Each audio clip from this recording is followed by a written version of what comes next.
میں بچوں سے کہتا ہوں وقت کو غنیمت جانو میرے عزیز بچوں، جو اللہ نے تمہیں ماں باپ کی دولت سے نوازا ہے یہ دوبارہ نہیں ملتے۔ ایک بار ان کا جنازہ نکل جاتا ہے تو دنیا میں اندھیرا چھا جاتا ہے، پھر دوبارہ باپ کی جیسی کوئی چھت بھی نہیں ملتی اور ماں کی جیسا کوئی سایہ بھی نہیں ملتا۔ یہ یاد رکھنا ہمیشہ۔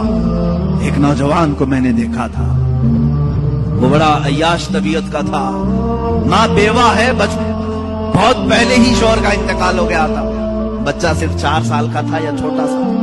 جب سے وہ گھروں کے کام کر کر کے اپنے بچے کو پالتی تھی، جوان ہوا تو اوباشوں کی صحبت میں لگ گیا، بدماشوں کی صحبت میں آ گیا۔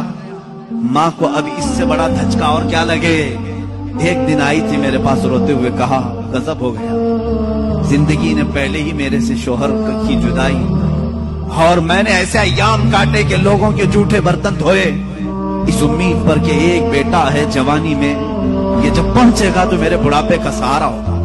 لیکن مفتی صاحب ایسا ہو گیا کہ میرا بیٹا بدماشوں کی صحبت میں چلا گیا، اب میرا وہ آخری سہارا بھی ختم ہے، میں کس کے پاس جاؤں۔ وہ غم کے مارے اتنا روئی تھی، میں جب بھی آج یاد کرتا ہوں اس خاتون کو تو مجھے تنہائی میں رونا آتا ہے۔ میں جتنی کوشش ہو سکی، میں کوئی بہت بڑا مؤثر آدمی نہیں ہوں، ایک چھوٹا طالب علم، سوچا کہ اس نوجوان بچے کو بلاؤں، اس کے ساتھ میں نے تھوڑا وقت گزارا، اسے سمجھایا تیری ماں کی قدر و قیمت کیا ہے، وہ ایک بیوہ ہے، ایک بیوہ ہے، وہ 4 عورتوں کے ساتھ بیٹھنے میں شرم کرتی ہے، کیا تو اپنی ماں کے ساتھ وقت نہیں بتاتا؟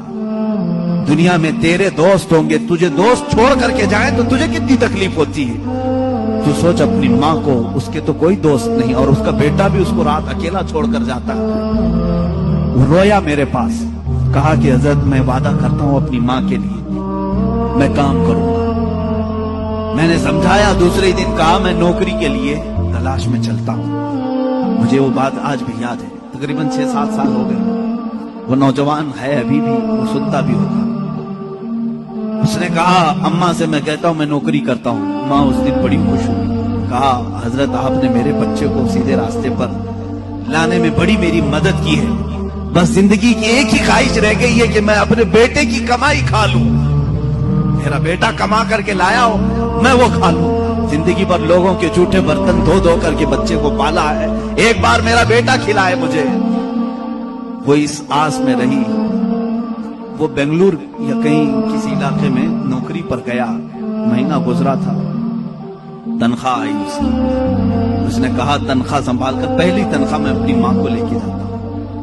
وہ پورا اپنی تنخواہ اپنی سیلری لے کر کے گاؤں پہنچا تھا، اسے پتا ہی نہیں تھا اس کے گھر کے پاس بھیڑ جمع ہوئی تھی۔ جب اس نے دیکھا تو لوگوں نے کہا کہ تیری ماں کا رات میں انتقال ہو چکا۔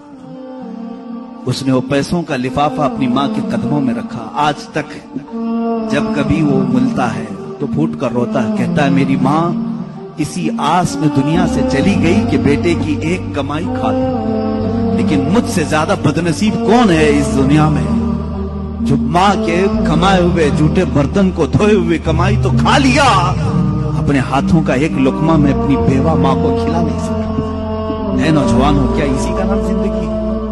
کیا اسی کا نام ایمان ہے؟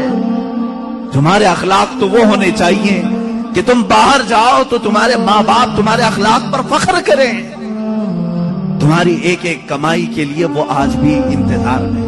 ایک بات یاد رکھنا، ماں باپ لالچی نہیں ہے تمہارے، لیکن صرف ان کی خواہش یہ ہوتی ہے کہ بیٹا اپنے پیروں پر کھڑا ہو جائے۔ جب مرغی اپنے چوزوں کو خود کھاتے ہوئے دیکھتی ہے تو خوش ہو جاتی ہے، پہلے چونچ سے دانے توڑ توڑ کے کھلاتی رہتی ہے، لیکن جب بچے کھانے کے لائق ہو جاتے ہیں تو خوش ہوتی ہے۔ کیا تمہارے ماں باپ کو اتنی بھی خوشی نہیں دینا چاہتے ہو؟ آج اتنا بھی انہیں سکون نہیں دینا چاہتے؟ جنہوں نے ماں باپ کے ساتھ بدتمیزیاں کی ہیں انہوں نے دنیا میں اپنی جہنم خریدی۔ اللہ کے نبی صلی اللہ تعالیٰ علیہ وسلم سے کسی نے پوچھا ماں باپ کیا ہیں؟ حضور نے فرمایا وہ تیری جنت بھی ہے تیری دوزخ بھی ہے، وہ تیری جنت بھی ہے تیری دوزخ بھی ہے۔ جس نے ماں باپ کے ساتھ برا سلوک کیا اس نے دنیا میں دوزخ خرید لی ہے۔ اللہ کے نبی صلی اللہ علیہ وسلم نے یہاں تک فرمایا میں تو چاہتا ہوں کہ جس گھر میں والدین کا نافرمان ہو اس کے گھر کو آگ لگا دوں، دنیا میں آگ لگا دوں۔ یہ بات یہاں سے نکلی تھی کہ تم امت مصطفیٰ ہو، میرے اخلاق، میرے آقا کے اخلاق تو یہ تھے، عام خاتون جو دنیا کی ہے مدینے کی گلیوں میں